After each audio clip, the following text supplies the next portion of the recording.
tarefa de casa. Ok, Mateus 18, versículo 20. Levando em conta o contexto, em qual situação eu posso depender da promessa do Senhor? Qual situação? Em geral, quando a gente está reunido no nome, agindo no nome do Senhor, ou não, numa situação específica. O que vocês acham? Específico? Por quê? Por quê? Entendi explicar por quê. Leandro vai falar?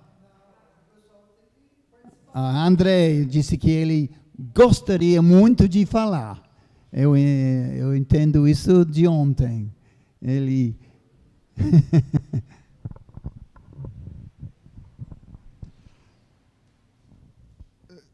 Assim, comentar no modo como muita gente aplica ou no contexto mesmo, né?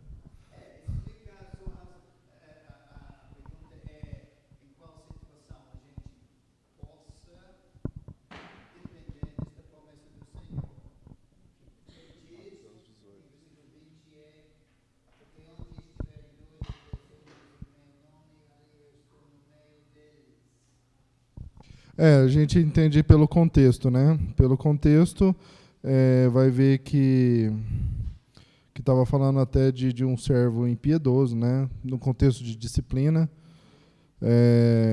no sentido de tomar uma atitude para alguma coisa relacionada com as coisas do Senhor, no caso uma disciplina, por exemplo, né? Então, o Senhor Jesus aqui, ele está encorajando, toma atitude, vá, faça, porque se onde tiver 2 ou 3 reunidos no meu nome, na minha autoridade, eu estou no meio de vós, endossando, né? Confirmando, reafirmando. O que ligares na terra será ligado no céu, e o que ligares no céu será ligado na terra.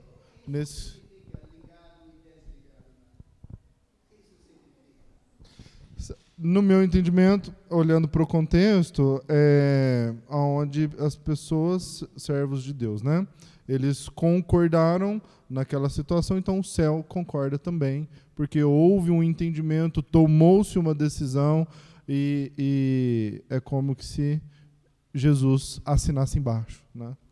E no contexto negativo, talvez uma pessoa que foi desligado da comunhão, no caso de um pecado, no caso de uma situação adversa, então essa pessoa também tem a aprovação dos céus, né, com relação àquela atitude. No caso de uma disciplina, especificamente, né? Muito bem explicado. Alguém outro gostaria de falar, adicionar alguma coisa, ou você tem outra interpretação? André falou tudo, então. Pode. Eu quero a pergunta, eu não vou dar a resposta. No caso de uma disciplina, né, Jesus Cristo está falando que se a igreja disciplinar um irmão por questão de rebeldia no céu, Deus está confirmando essa disciplina.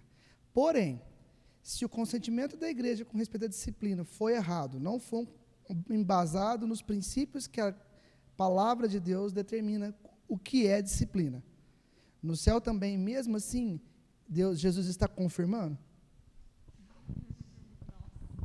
Isso não foi a minha pergunta, mas é uma pergunta interessante. De verdade, eu dei este exemplo não para expor Mateus 18 e responder estas perguntas, mas você quer colocar esta pergunta aqui? Olhando o contexto, sempre a gente tem de voltar para a passagem. Qualquer pergunta que a pessoa faça, volte para a passagem. Nós temos de eliminar separação de capítulos, eliminar separação de versículos, ok?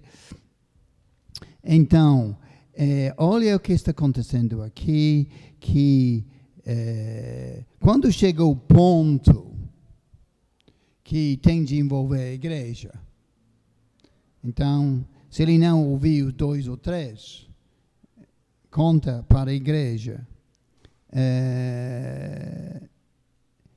Se recusar a igreja, considerar-o como gentio e publicano. Então, e o Senhor diz, a sua decisão que você faz na terra vai ser igualmente ligado ou desligado no céu. Ou seja, a sua decisão vai ter um impacto no céu. Então, mostra a importância. Por isso o Senhor diz, em verdade também, porque versículo 18 é uma coisa seríssima, é? O que você liga na terra vai ser ligado no céu. O que você desliga no céu, na terra, vai ser desligado no céu. Dando muito importância à decisão. Em verdade, também vos digo que se 2 dentre vós sobre a terra concordem a respeito de qualquer coisa que porventura pedirem, se lhes é concedido por meu Pai, que está nos céus. Isto está olhando o contexto e não isolando o versículo dos outros. Parece que estou ligado com uma situação quando pessoas estão investigando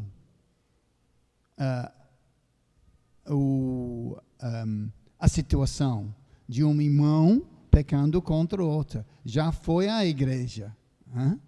Então, a igreja tem de investigar, sem dúvida. Vão ver os 2 ou 3 dizendo, este irmão está pecando contra outra. Sem dúvida, os líderes ou alguns escolhidos pelos líderes vão investigar. E investigando a situação, tentando entender o que aconteceu e a decisão que a igreja tem de fazer, eles vão estar em oração. A ideia aqui é o Senhor dizendo, quando 2 ou 3 orem, eu vou atender, o céu vai atender. Então imagina a situação, pessoas vão estar em oração. Senhor, nos dá sabedoria como mexer com esta situação. Nos dá sabedoria como resolver este problema. Tem de disciplinar? Então precisamos muito sabedoria divina. Porque onde estiverem 2 ou 3 reunidos, de novo, 2 ou 3 de novo, reunidos em meu nome, ali eu estou no meio deles. A ideia é que, em versículo 20, tudo que você está fazendo está diante do Senhor. Não simplesmente que você está seguindo a ordem dele, 1, 2, 3, mas também você está dependente dele. Você está em oração, em resolvendo o problema, envolvendo o céu na situação. E o Senhor diz, quando você está resolvendo, eu prometo estar no meio de vocês. Eu vou me envolver nesta situação de resolver este problema. Então, para responder a sua pergunta, se a gente está seguindo tudo aqui, e a gente também está em oração em resolver o problema, a gente pode confiar.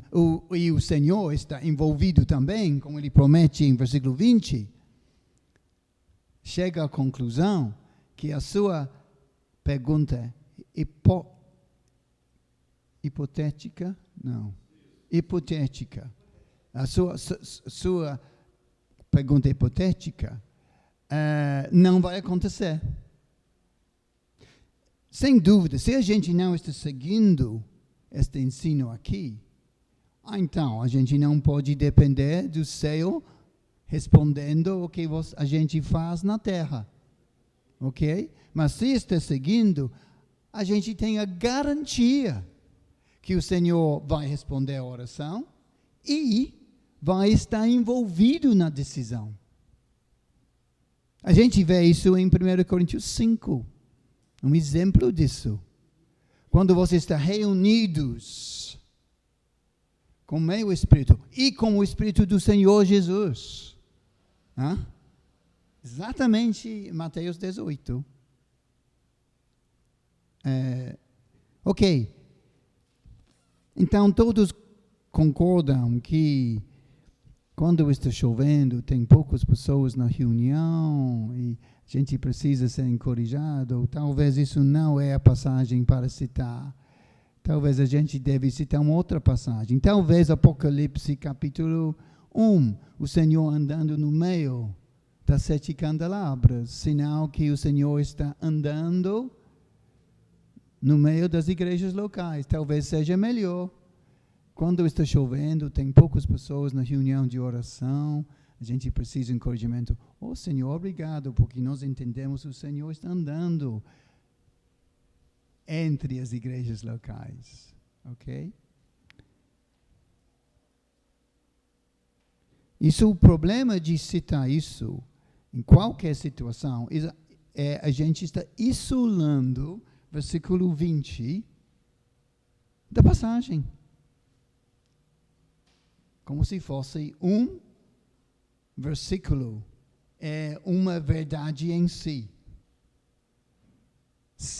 Separado do assunto que o Senhor está abordando.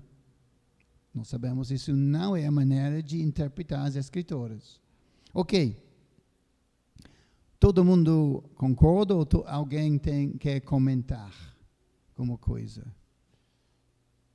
Porque eu sei isso é diferente do ensino normalmente nós recebemos. Alguém quer comentar? Ok. Bom, talvez vocês concordam ou você está faltando coragem. Não sei qual.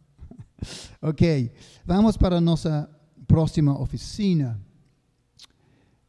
Contexto histórico e cultural. Vamos fazer uma dinâmica. Eu vou ler Lucas 10, a parábola do bom samaritano. Não, mas nós, Tiago, acho que nós não temos tempo para fazer Tiago. Tiago, capítulo 2, a tarefa de casa. Mas eu mudei a tarefa de casa. Hein? Mas você gostaria de saber a resposta? Se tivermos tempo, em um dia, durante a semana, me pergunta de novo e nós vamos olhar. Interessante, é?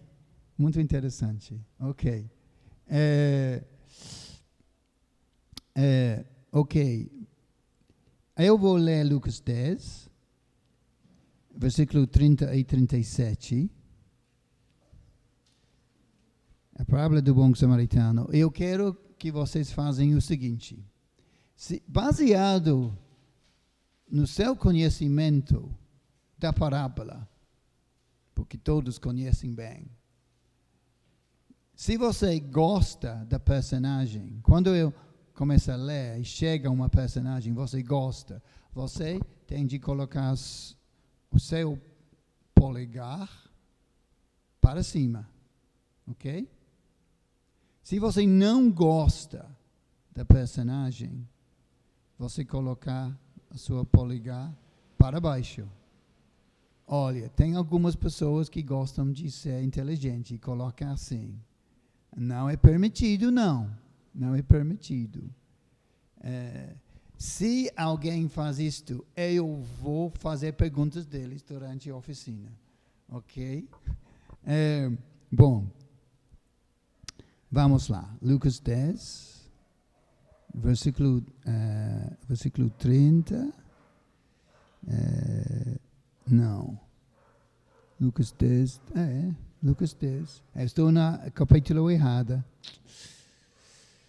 Lucas 10. Ok.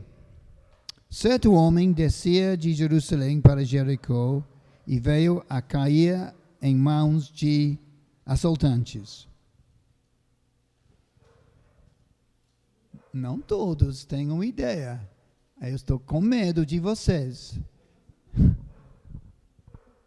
Então, não tem uma reação de alguns. Ok. Assaltantes. Você acha que assaltantes bons ou ruins? Ok. Estou respirando. Meu coração estava batendo. Pensei, que coisa. Ok, que bom.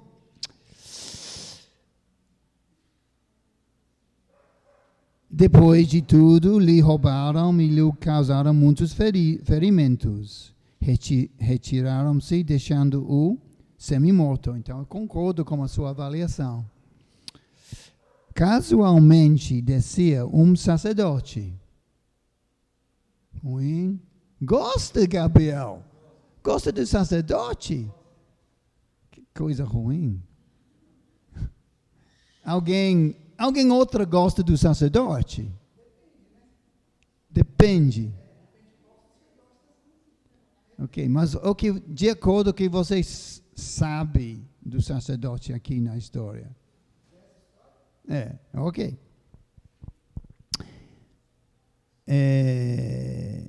Então, descia um sacerdote por aquele mesmo caminho e vendo-o passou de largo.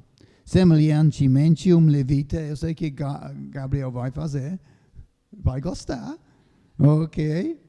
O resto, não. Ok. Descia por aquele lugar e vendo-o também passou de largo. Então, eu concordo com aqueles que colocou para baixo, porque eles dois eram ruins. Certo samaritano. Eu sei o que Gabriel vai fazer agora.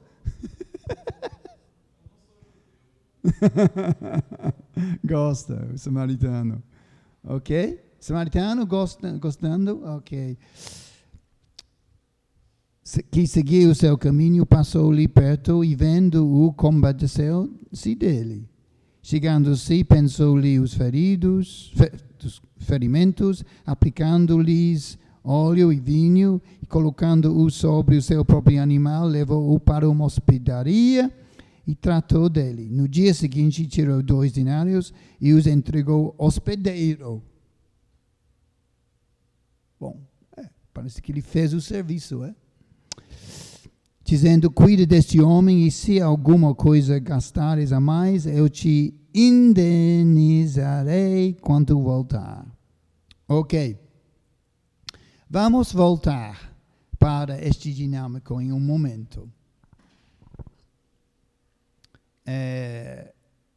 Alguém pode pensar, mas eu só preciso ler a Bíblia.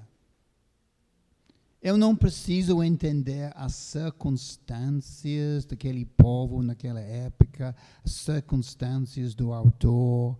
Não, eu só preciso ler a Bíblia e, com a ajuda do Espírito Santo, eu vou entender a passagem, etc, etc.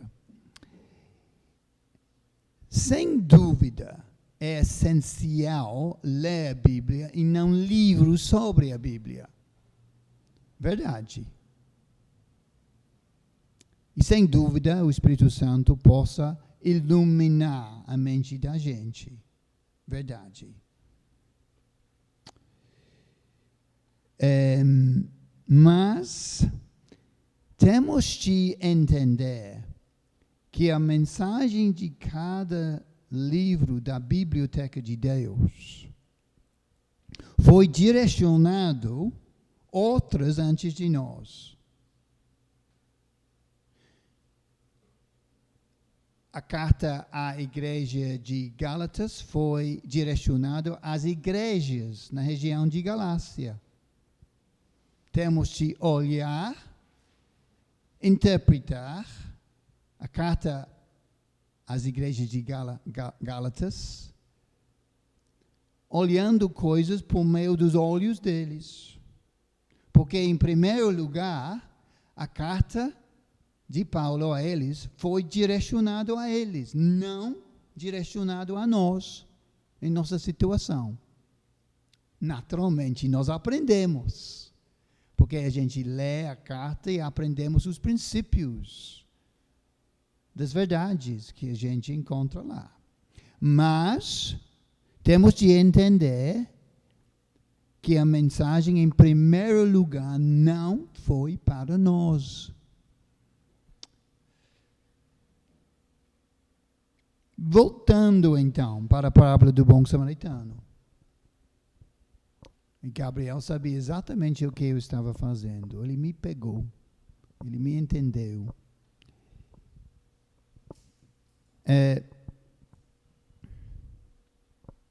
nós vamos perder muito sentido do desafio da parábola do bom samaritano se a gente não entendesse a inimizade entre judeus e samaritanos. Eu acho que aqui todos de vocês são pessoas que têm bastante conhecimento das Escrituras. Eu sei isto, posso perceber. Então vocês entendem esta inimizade. E o Senhor pegou um herói que escandalizou os ouvintes daquela época. O samaritano para nós é bonzinho. Quando nós ensinamos crianças nas escolinhas, falando do parábola do bom samaritano, as crianças adoram, gostam muito do samaritano. O sacerdote e levita, não, ruim. Mas nós vamos não entender exatamente o que o Senhor estava ensinando e desafiando se a gente não entende a cultura daqueles primeiros ouvintes. O que o Senhor estava fazendo? Ele estava ampliando a definição de quem é o meu próximo. Porque na cultura dos judeus, naquela época, lendo o Sermão do Monte, você vai encontrar Jesus dizendo, vocês dizem, tem de amar o seu próximo e não amar o seu inimigo. Então, na cultura dos judeus, na época de Jesus, os samaritanos, sendo inimigos dos judeus, não foi incluído na definição do próximo. Olha o que Jesus estava fazendo, ampliando a definição para incluir inimigos em necessidade.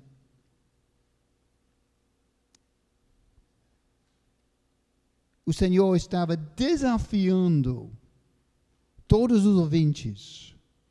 Você tem de tratar o seu inimigo em necessidade como o samaritano tratou o judeu.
Porque se foi morto, a lei foi clara, e se foi morto, não precisa ajudar.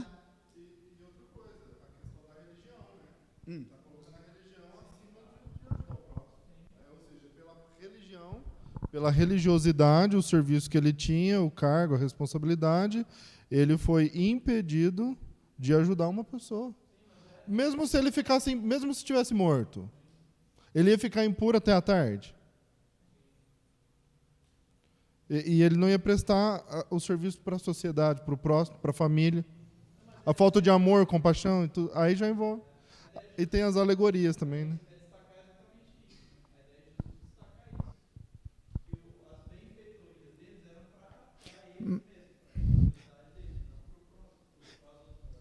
Mas eu acho que, Gabriel, nesta parábola, o Senhor contou numa forma que o sacerdote e levita não tinham uma desculpa de acordo com a lei, porque ele foi vivo, não morto.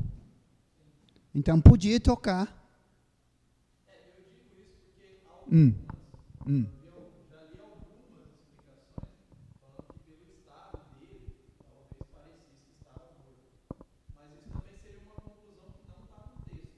Sim, mas nós devemos saber que todo mundo sabia que foi uma parábola, não foi uma coisa real. Então, o Jesus, na descrição, disse que foi semi-morto. Ok? Então, o sacerdote levita não tinha desculpa. Não podia dizer, na história, são mortos. Então, eu vejo que o desafio foi, eles escolheram não cuidar do colega deles, um judeu. O Senhor não fala porquê na história dele, mas eles não ajudaram. Ponto. Ok.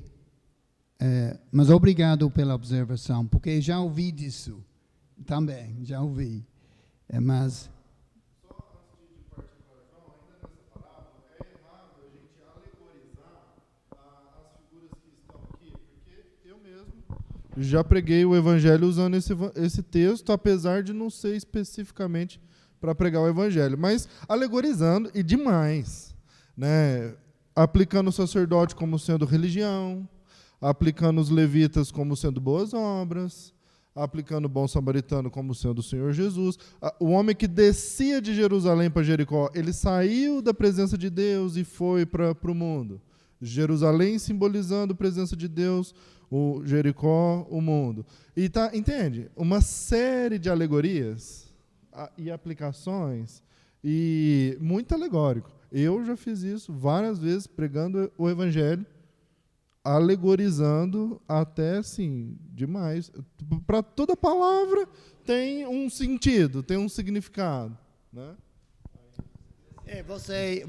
Mas você é muito inteligente, porque Agostinho fez a mesma coisa também. Agostinho gostava de alegorizar as parábolas, especialmente o bom samaritano. Eu fiz também, confesso. Mas nós não temos tempo para entrar nesta questão, mas nós vamos fazer isto na oficina 5. Ok?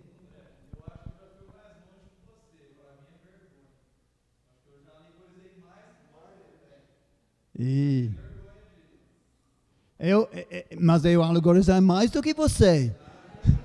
Eu tenho mais vergonha do que você, Gabriel.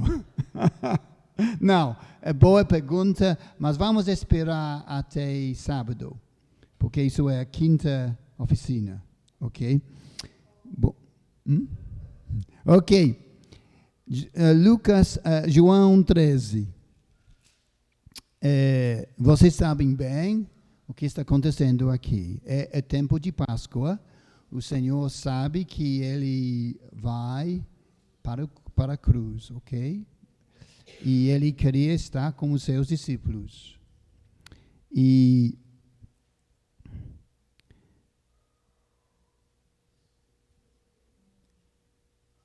todos os discípulos estavam lá, incluindo Judas Iscariote.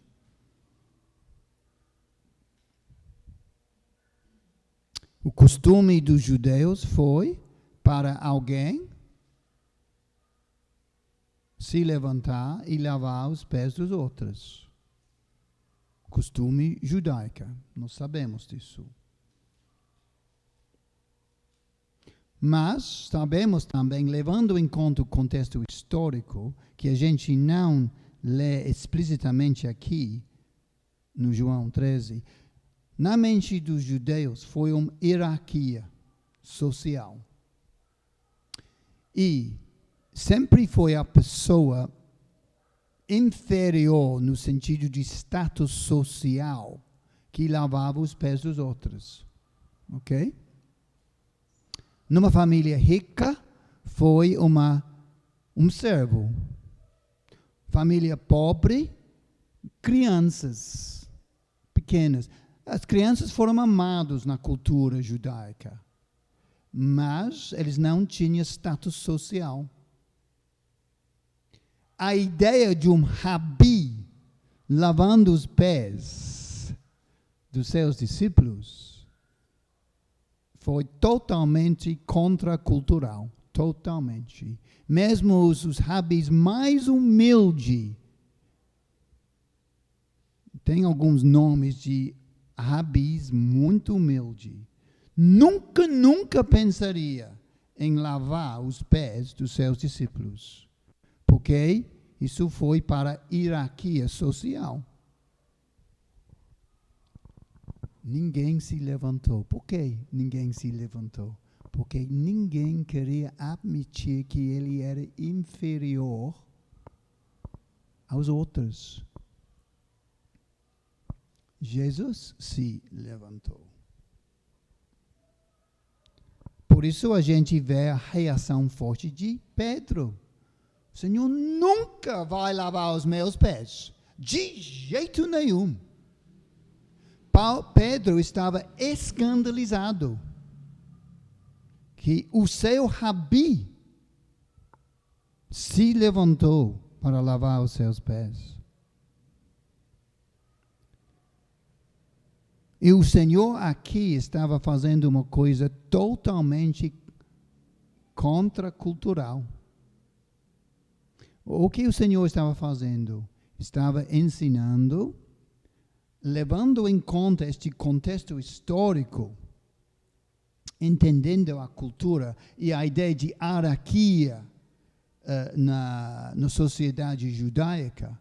Ele estava dizendo que não existe superioridade e inferioridade na comunidade dos discípulos dele. Não existe. Não existe superioridade social ou inferioridade social. Então, quando a gente entende o contexto histórico de João 13, você não acha isso faz a nossa interpretação muito mais rica, muito mais forte, com o resultado, a aplicação é mais desafiadora. Ok? E isso explica a reação de Pedro. Ok? E, sem dúvida, embora que a passagem não diz isto, Pedro estava expressando com o que os outros discípulos estavam pensando também. Ok. Acho que isso prova o benefício dessas duas passagens, o bom samaritano, o Senhor lavando os pés dos seus discípulos, o valor de levar em conta o contexto histórico da época. Ok? Como a gente descobre, ou pode descobrir alguns aspectos do contexto histórico, cultural, a gente pode fazer 3 perguntas. Primeiramente, quem é o autor? Descobrindo algumas coisas sobre o autor vai ajudar a gente na interpretação da passagem. Por exemplo, sabendo que Davi foi perseguido por rei Saul, que a gente lê sobre isso em 1 Samuel, ajuda a gente na sua interpretação de alguns salmos sobre Davi pedindo ajuda do Senhor, proteção do Senhor. Faz o salmo muito mais vivo, muito mais relevante, tendo em mente Davi estava fugindo de Saul, quase morreu 3 vezes. Mas indo para o Salmo 51, nós sabemos, eu sei, vocês entendem bem, o contexto histórico de Salmo 51. Vamos lá.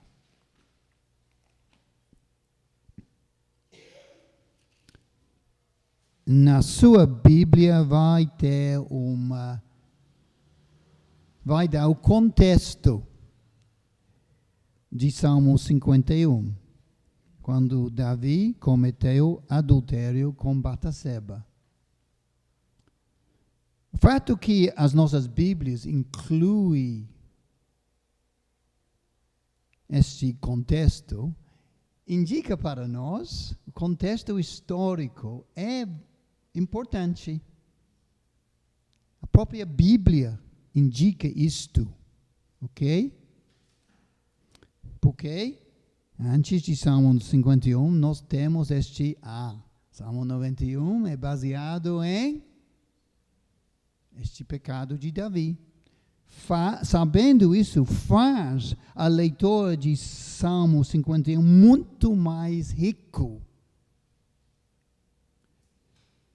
Mas a gente sabe também, não foi somente o adultério com Batseba, mas também o assassino de um dos capitães de Davi, Urias, o esposo dela, que provavelmente fosse um pecado pior.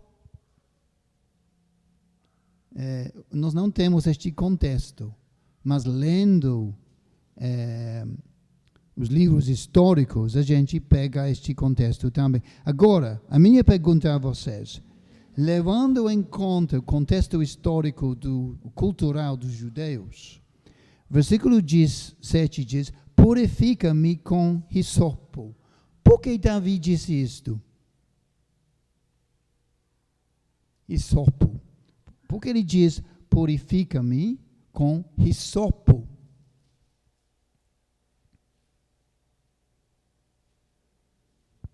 Primeiramente, o que é hisopo? Você precisa entender o contexto histórico. Hisopo é uma planta. É uma planta. E a gente, ok, em qual situação hisopo foi usado pelos judeus? Sim. Asperjando sangue depois de um sacrifício de um animal, de acordo com a lei de Moisés. Sim, mas mais específico. Sim, na Páscoa, sim, mais específico. Hã? Ok, mais no passado.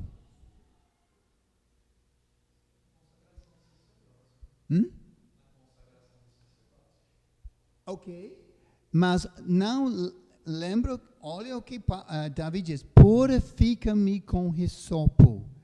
Lembra na purificação de um leproso, em Levítico capítulo 14, o sacerdote usou hisopo,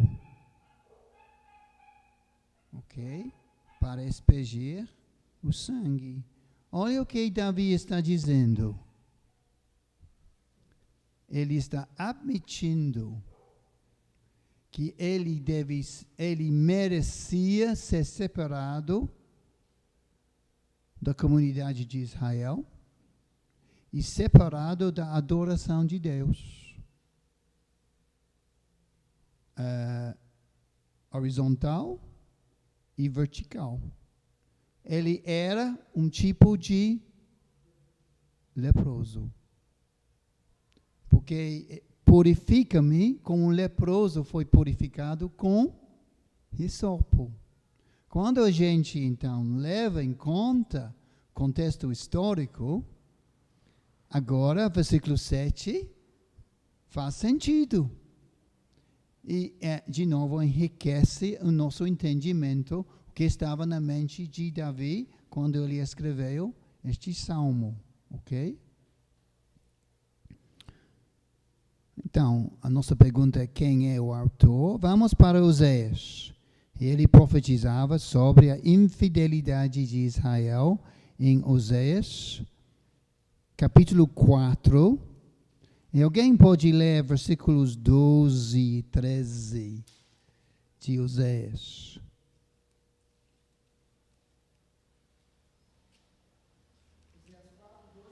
Isto mesmo. Eles pedem conselhos a um ídolo de madeira, e de um pedaço de pau recebem resposta. O espírito de prostituição os leva a desviar-se. Eles são infiéis ao seu Deus. Sacrificam no alto dos montes e queimam incenso nas colinas, debaixo de um carvalho, de um estoraque ou de um terebinto, onde a sombra é agradável. Por isso, as suas filhas se prostituem. Ok. Que profecia forte. Falando para o povo de Deus. Imagina se você ficar aqui no púlpito e fala isso para os seus irmãos e irmãs na igreja local. Fortíssimo. E ele falou isso para o povo de Deus. Vocês estão agindo como prostitutas. Ok.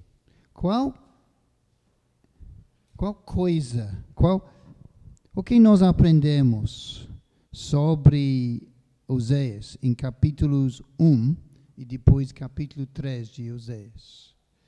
Capítulo 1. Ok?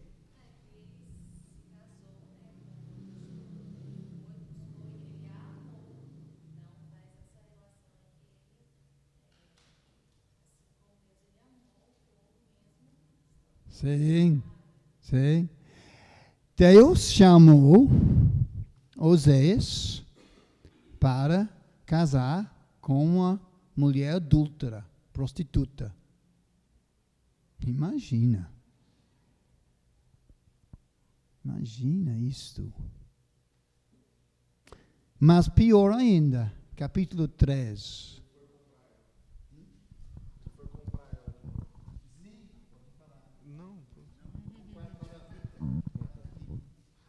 No capítulo 3, depois que ela se voltou a se prostituir, depois de ter casado com ele, e Deus pediu para que ele a amasse, ele foi e ainda a comprou de volta por moedas de prata, barris de cevada, e a trouxe novamente.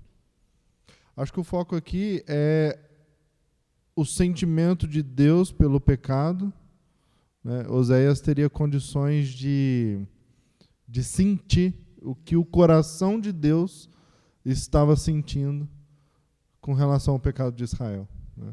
E qualquer um de nós que somos homens, né, casados, ao estudar a história de Oséias, né, a gente consegue ter esse feeling, né, esse sentimento.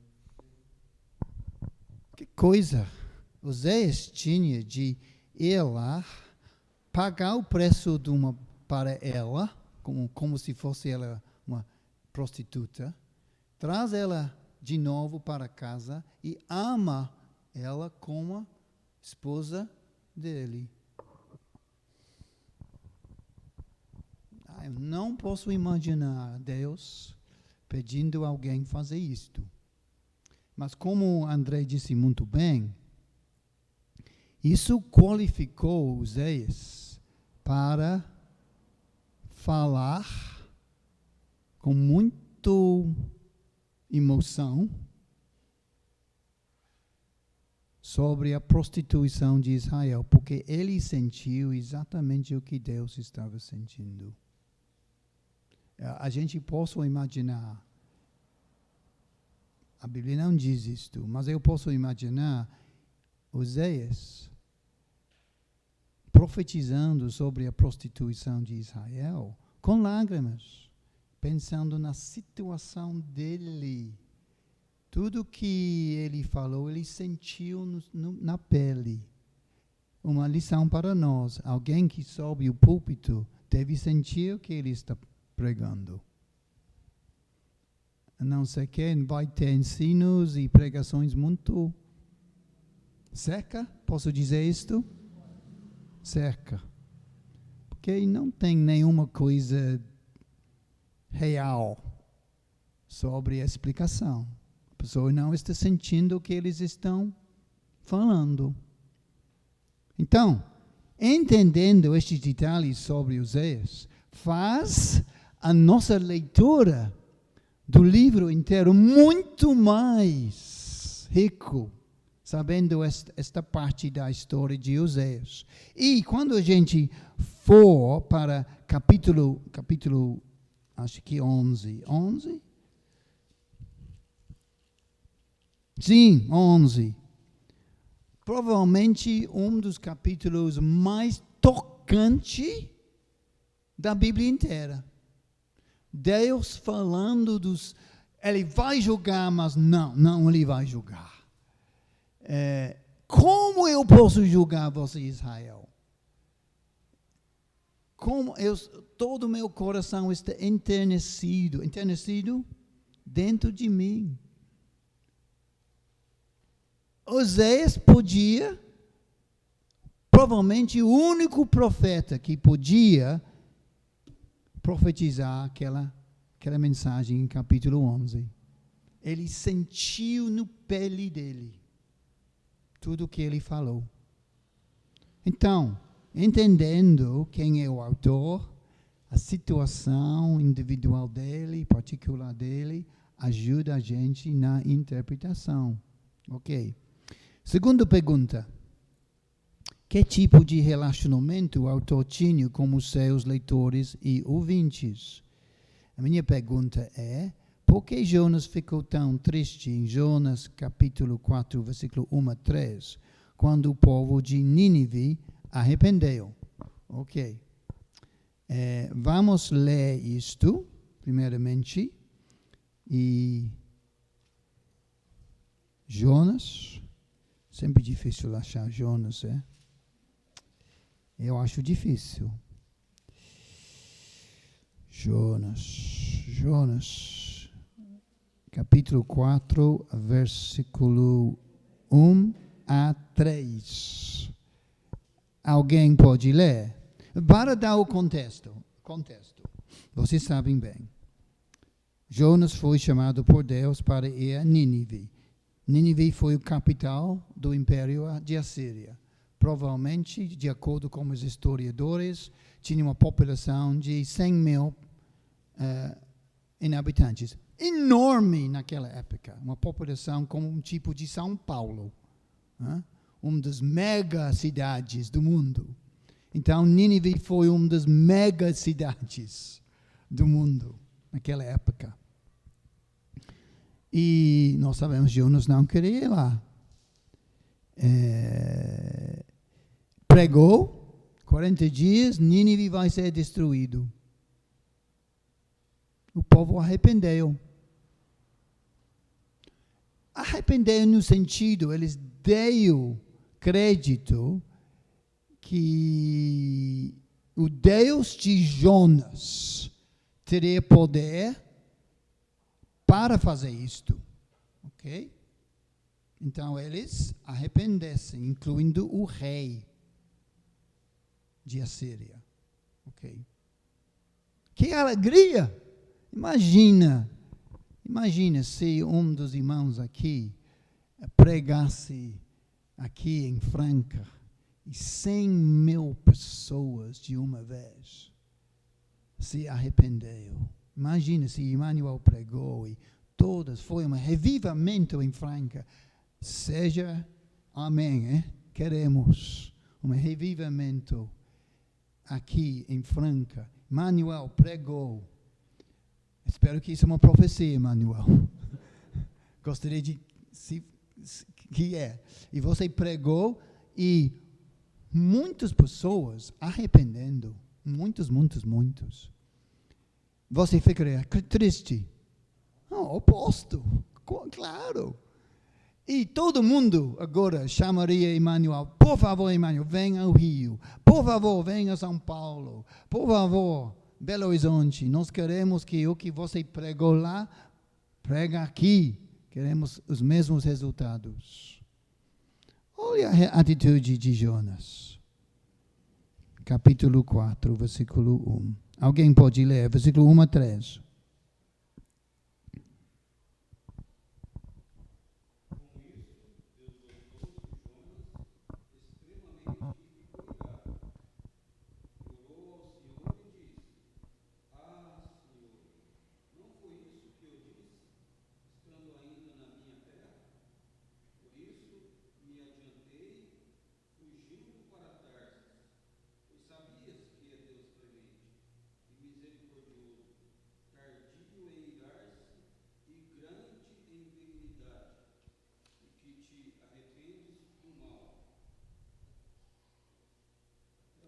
3, por favor.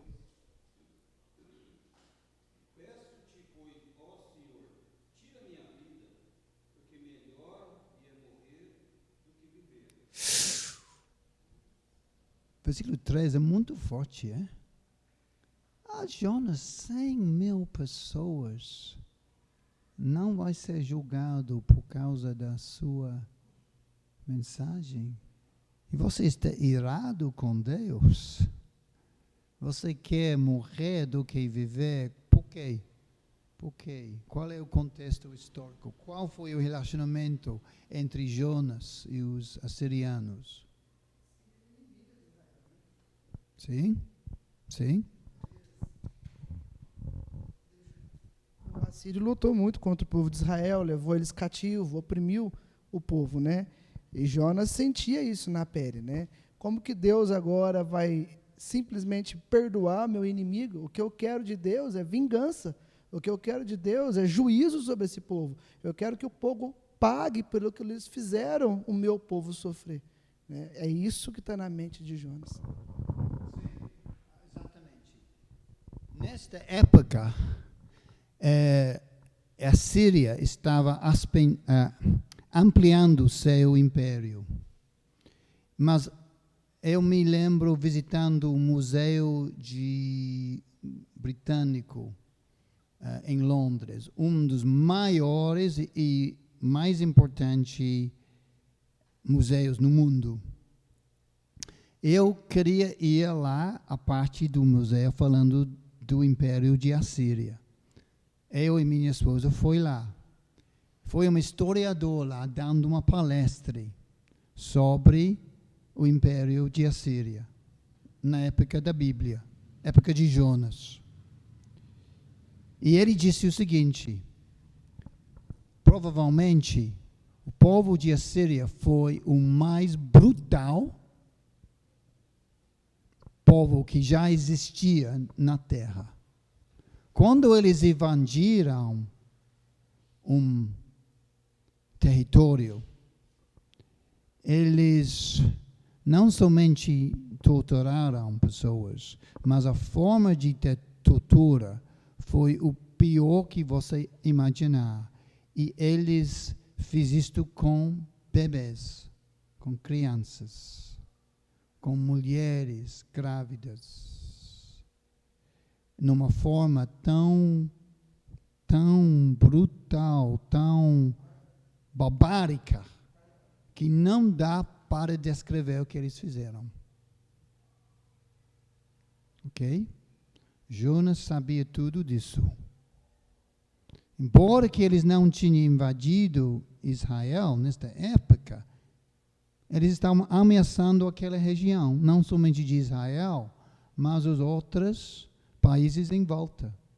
Eles queriam tomar conta de tudo.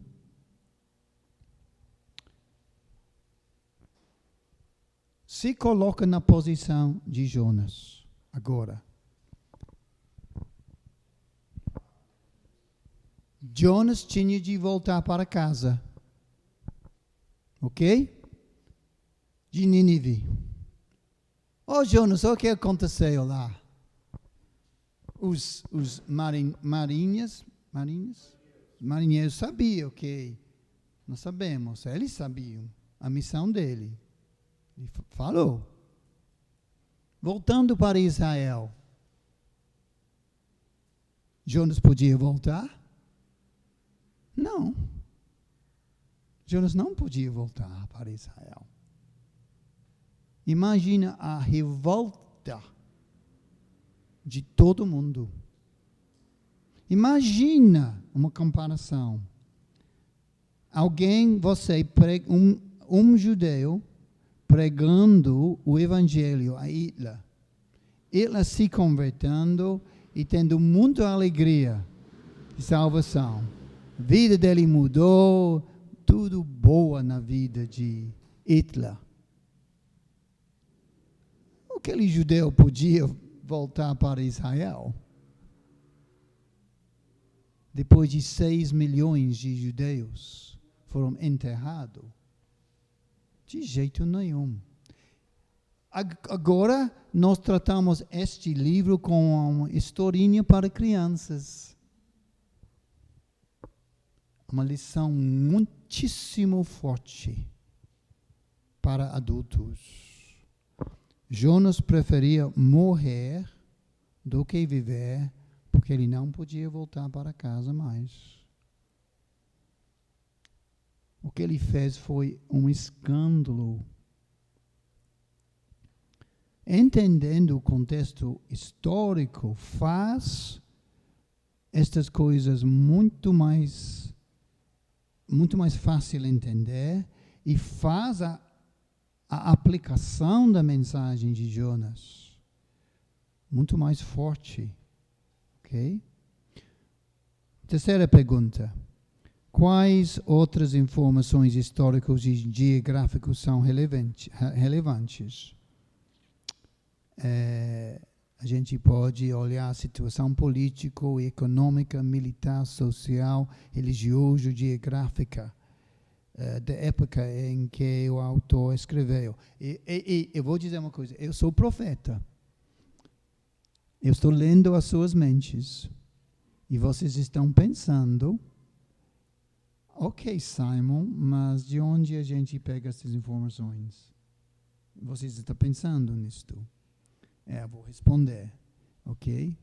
Mais tarde. Onde a gente pode pegar essas informações. Mas vamos dar um exemplo de algumas outras coisas que são relevantes. André ontem falou de Laodiceia e a mensagem do Senhor Jesus ao Laodiceia em Apocalipse. E eu me lembro como uma pessoa nova na fé. Eu me converti de 19 anos, sabia quase nada da Bíblia, nada.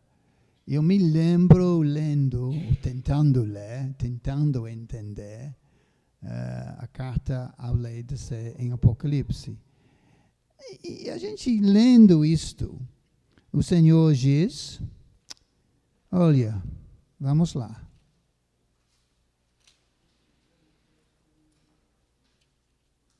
Ele diz,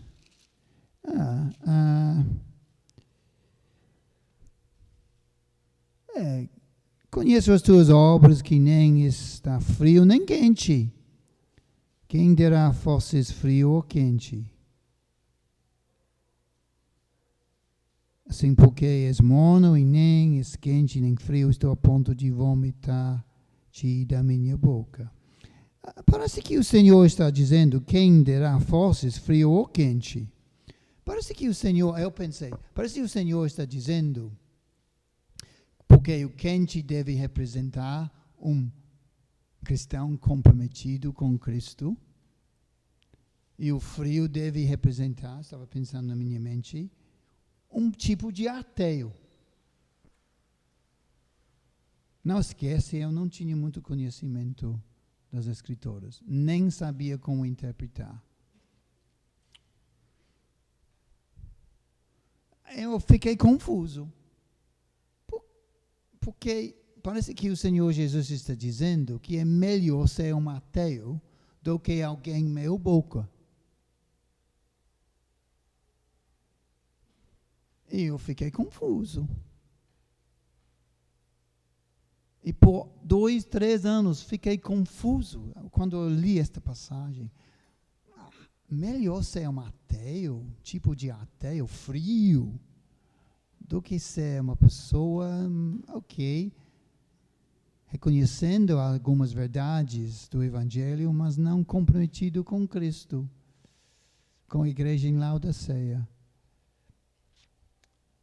Até eu li um dicionário bíblico que diz que Laodiceia foi famoso de ser uma cidade de comércio, de muita indústria, muito rico, mas tinha um problema por causa da situação dela.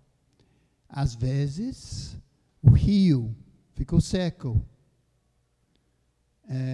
na época de seca. E este lado foi Colossos, pertinho de Laodicea, mas nas montanhas.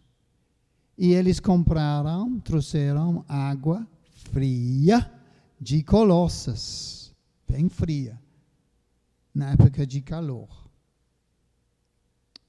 Trouxe, mas muitas por um aqueduto, de acordo com este dicionário bíblico.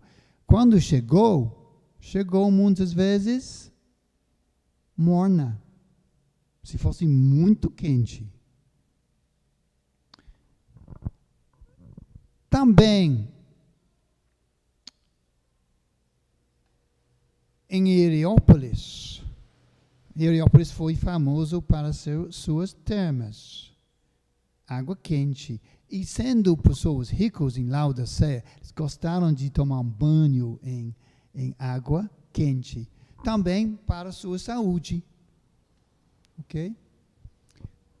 Às vezes, na época de frio, água eles transportaram de Heliópolis.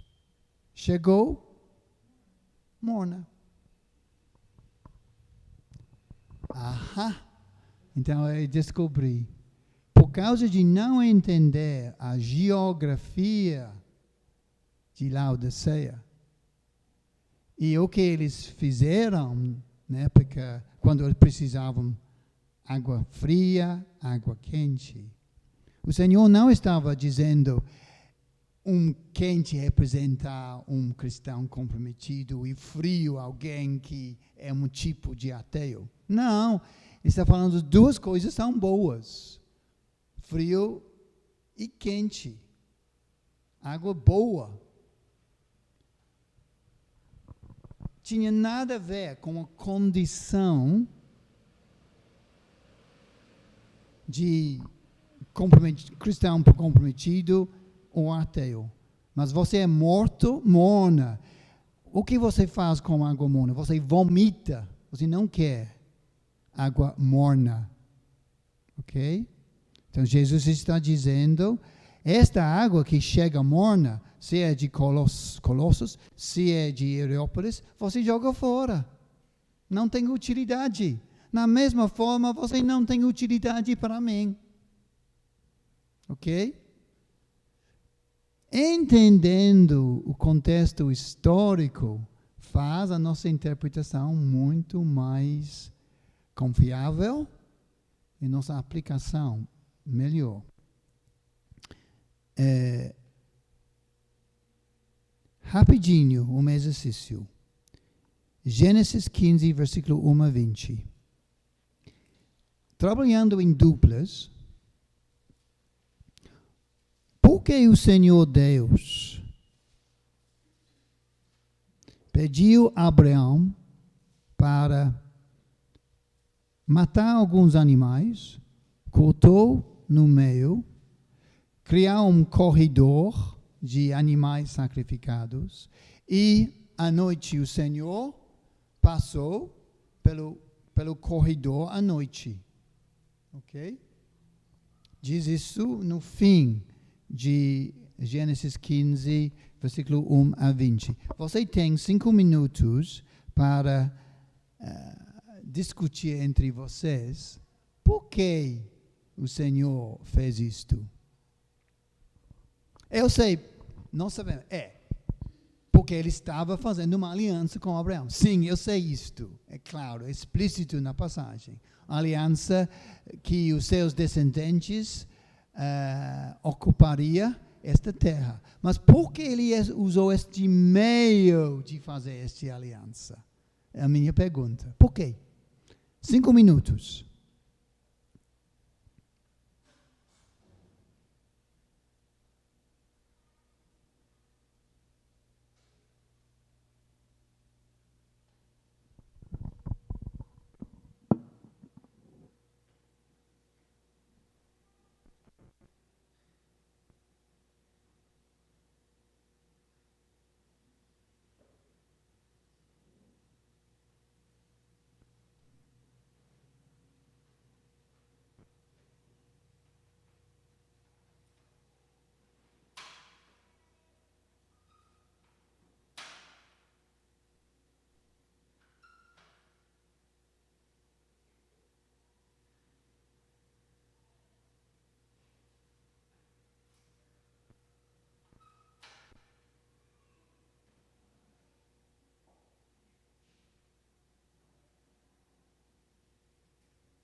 Quais são as suas conclusões?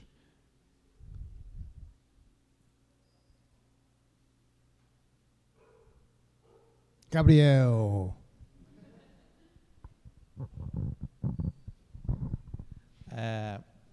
No tempo de Abraão, ali na região da Mesopotâmia, era assim que eles faziam alianças, né? Quando duas pessoas queriam fazer alianças, eles pegavam animais, cortavam esses animais no meio, faziam um corredor e os dois passavam juntos ali, porque era um sinal de que se alguma das partes descumprisse com a aliança, aconteceria com eles o que tinha acontecido com os animais, né? Seria uma simbologia.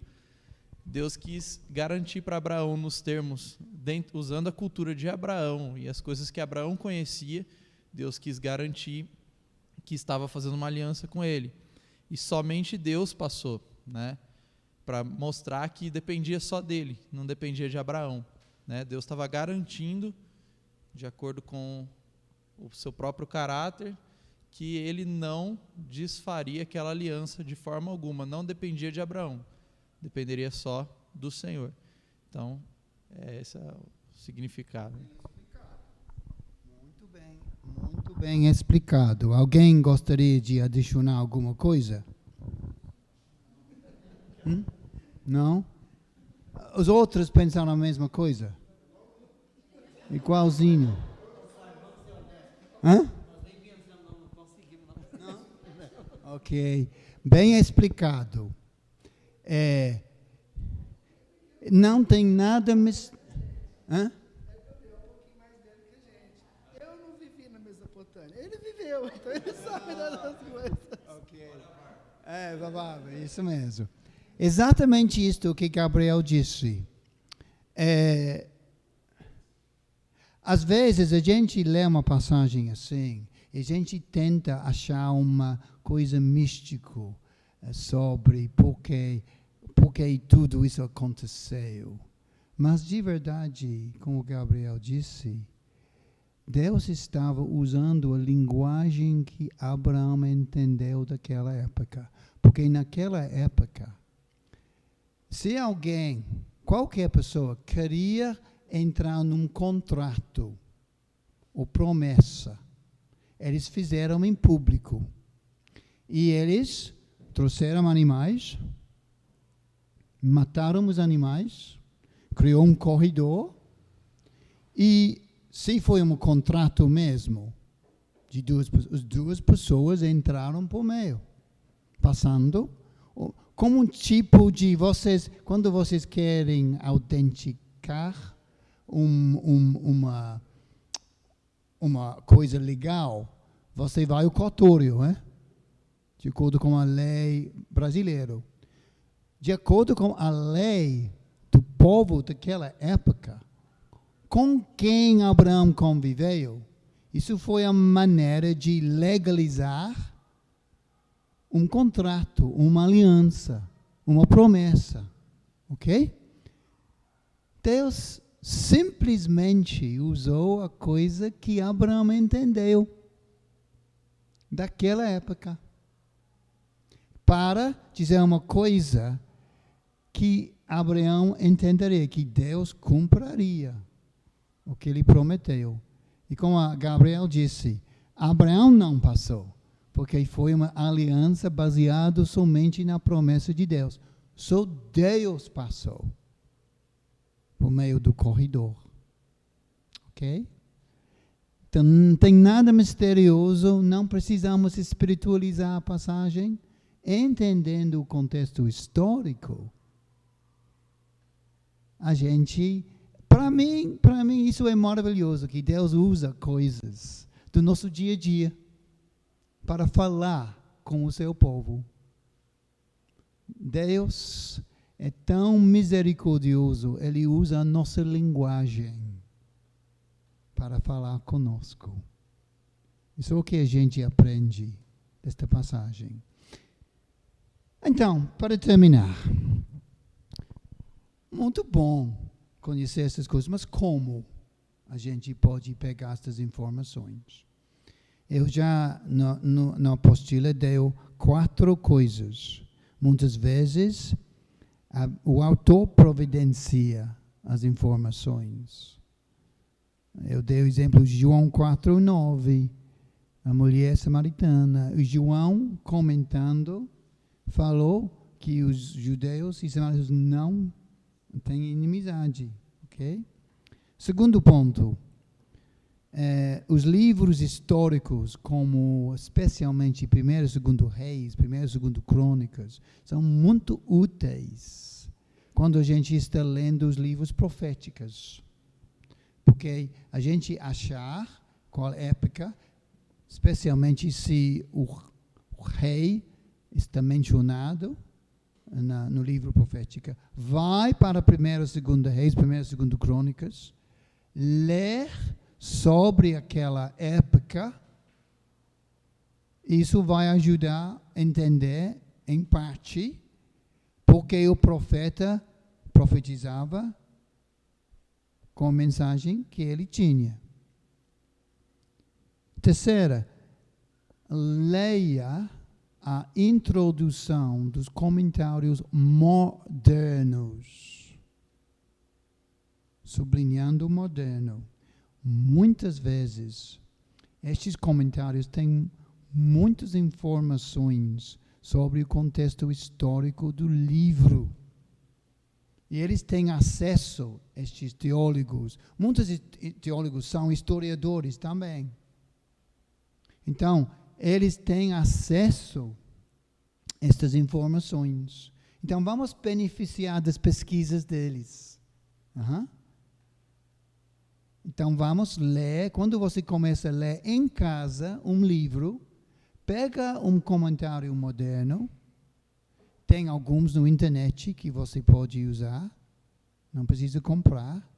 Pouco perigoso porque você não conhece sempre se é confiável. Mas pode olhar e ler a introdução. Mas a melhor forma de pegar informações é para comprar um dicionário bíblico moderno. E eu sugiro um dicionário que não é escrito por 1, 2 ou 3 pessoas, porque é impossível para 3 pessoas ter tanto conhecimento da história, de todas as coisas, lugares mencionados na Bíblia. Melhor um dicionário que tem muitos escritores, muitos historiadores e teólogos. Eu tenho um em casa. E todos os escritores são de faculdades bem conhecidos, são historiadores mesmo. E eles estão somente dando informações. E essas informações me ajudam muito. Quando eu estou lendo uma parte, especialmente do Velho Testamento, sobre uma cidade, eu quero saber alguma coisa sobre esta cidade, porque está mencionado. Vai lá, lê sobre a cidade. Agora eu entendo porque está mencionado na história. Ok? Eu sugiro você o dicionário Wycliffe. E tem 200 escritores conservadores, não liberais, conservadores. Sai na faixa de R$190 por aí. Não é barato, mas nem caro. Alguém tem um aniversário este mês? Alguém? Leandro. Eu sempre faço isto. Não? Não? Alguém tem um aniversário em maio? 2 pessoas. Ok, 3 pessoas.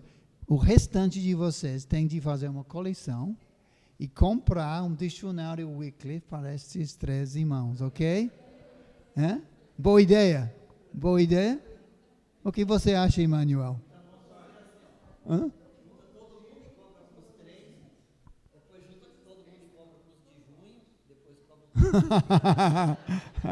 Sim, é justo. Justo. Sim. Hã? Infelizmente não. Infelizmente não. Ou podemos, em vez de uma coleção, talvez os presbíteros da igreja pessoalmente podem comprar um dicionário Wycliffe para os 3 de vocês, ok? Então, não sei quem, eu sei que Emmanuel é um dos deles, não sei quem outro é, mas sem dúvida eu vejo Emmanuel um homem muito bonzinho. Ele gostaria de ter o prazer, o privilégio de comprar um dicionário Wycliffe para vocês. Ok. Não, seriamente, se você está... Natal está... Não é perto, não. Mas quando você tem um aniversário, se você está... Pode pedir a sua família, juntar todo o seu dinheiro, me compra um dicionário Wycliffe. Ok? Vale a pena. Vai ajudar a sua leitora das escrituras em casa. Outra sugestão. Eu não sei se a igreja tem uma biblioteca de livros de referência. Muitas vezes pessoas não têm dinheiro, os membros não têm dinheiro para comprar estes livros. E talvez uma ideia, a igreja investir em alguns livros de referência, ok? Para ter uma biblioteca. Não de qualquer livro, mas de livros de referência. Alguns comentários modernos, um dicionário bíblico. Eu tenho, sim. Setembro não vale, não. Não, é que uma vez, lá no Planalto, uma vez a gente queria comprar o Vini, e então nós fizemos um tipo de um consórcio. Todo mês sorteava um, comprava um e sorteava, então o pessoal pagava e sorteava até chegar ao último. Isso seria uma boa ideia. Sim, boa ideia, possibilidade, sim. É ruim se você é o último, mas boa ideia. Boa ideia. Algumas sugestões. O contexto histórico não é essencial. Para ler a Bíblia, você não precisa entender o contexto histórico. Você vai entender muita coisa sem entender o contexto histórico. Mas eu vou dizer, nós temos agora estes recursos que outros irmãos nas outras épocas não tinham. Vamos beneficiar destes recursos que são disponíveis a nós agora. Isso vai enriquecer a sua leitura pessoal das Escrituras. Como eu sabia desta coisa em João 13, sobre esta ideia de hierarquia na sociedade judaica e o status social, que enriqueceu? Porque eu tenho em casa, eu comprei um comentário de um homem chamado Craig Kina, americano, e ele dedicou a sua vida inteira para pesquisar sobre a cultura do Novo Testamento. E quando eu estava lendo João 13, eu li neste comentário sobre a cultura judaica. Então, quando eu voltei para a passagem, enriqueceu muito o meu entendimento da situação. Por que ninguém se levantou, por exemplo? Porque ninguém queria admitir que eles eram inferiores. Ok? Então, pensa nisto. Mas um dicionário Wycliffe vai ajudar vocês. Eu ganho 20% do comissão. Não, mentira, mentira. Vamos, alguém vai orar para terminar? Vamos orar.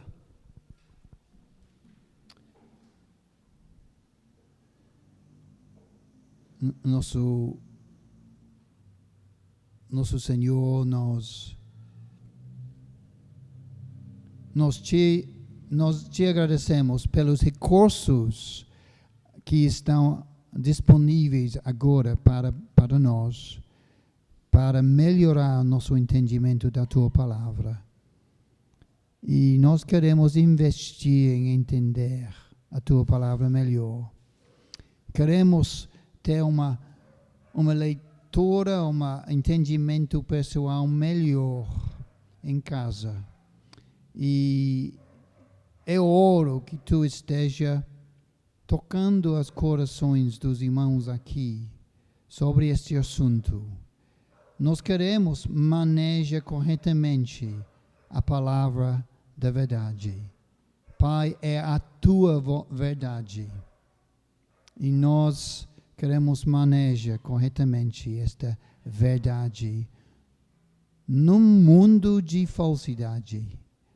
Enriquece a nossa interpretação da Tua Palavra. Nós oramos. Amém.